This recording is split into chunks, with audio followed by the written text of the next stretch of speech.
It was many years ago that my mother began teaching me how to cook. I've always wondered why guys can't cook. So I've been cooking most of my life, and I wanted to bring you something special. This is bone broth. And what I do is I get organic chickens or beef, and then I roast them. And after roasting them, there is 3 chickens that I freeze all the bones. And then when I get ready to make the broth, or I make it immediately if I have time, then what I do is I put it on a stove and I put everything in it, from celery and carrots and, you know, many bulbs of garlic. I mean, just whatever I want. French Provence, salt, peppers, and various things. And then I let that simmer on the stove for about 12 hours. That's when I have a day at home. I just let it cook. And then when I go to bed at night, I put it in the oven at 275 degrees and let it go for another 10 hours. So I've got about a 24-hour bone broth when I get done. And I mean to tell you, this is rich. My daughter loves this bone broth. And then I'm going to put some of the bone broth in jars. Sometimes I'll put it all in jars, then freeze it, and then whenever she wants to eat bone broth, or we want to eat it, or we want to mix it with the soup, we just get it out. But today, in addition to making the bone broth, what I'm doing is I'm going to make soup. So these are the ingredients over here. I've got barley, and I used about 1.5 cups of barley. Chopped up carrots and celery, and then the chicken is already chopped up. And so I'm going to begin with putting some of these ingredients in the pot. Now the pot has already been simmering with the barley, so I can show you over here. The barley is nice. I mean, that is just incredible.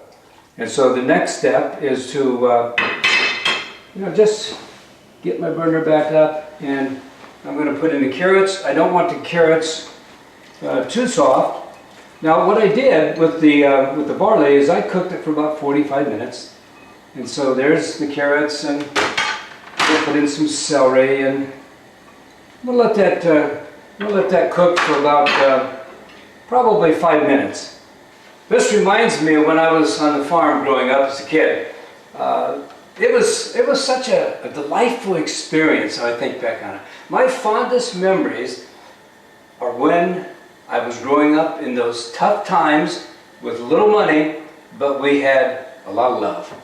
And my mom would bake bread almost daily, and we'd smell that bread wafting on the air when we came in from milking the cows or feeding our other livestock. And these were the joys of growing up that we want to pass on to our kids and our grandchildren.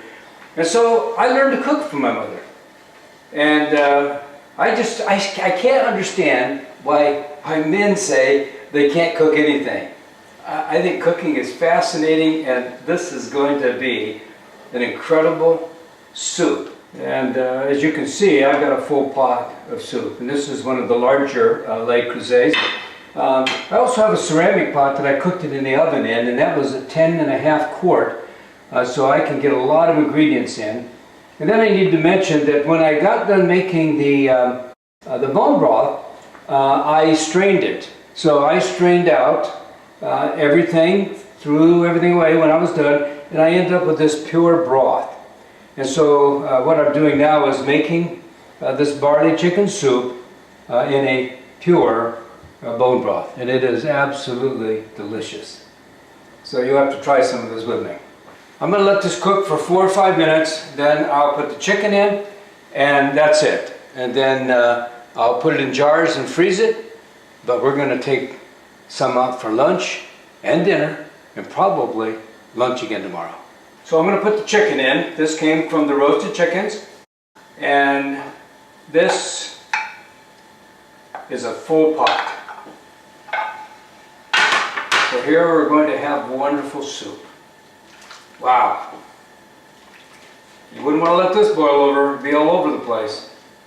But look at that. I mean, we're talking about a lot of meals here. I'm going to go get a bowl. I'm ready to eat. Wow, look at that. It's incredible.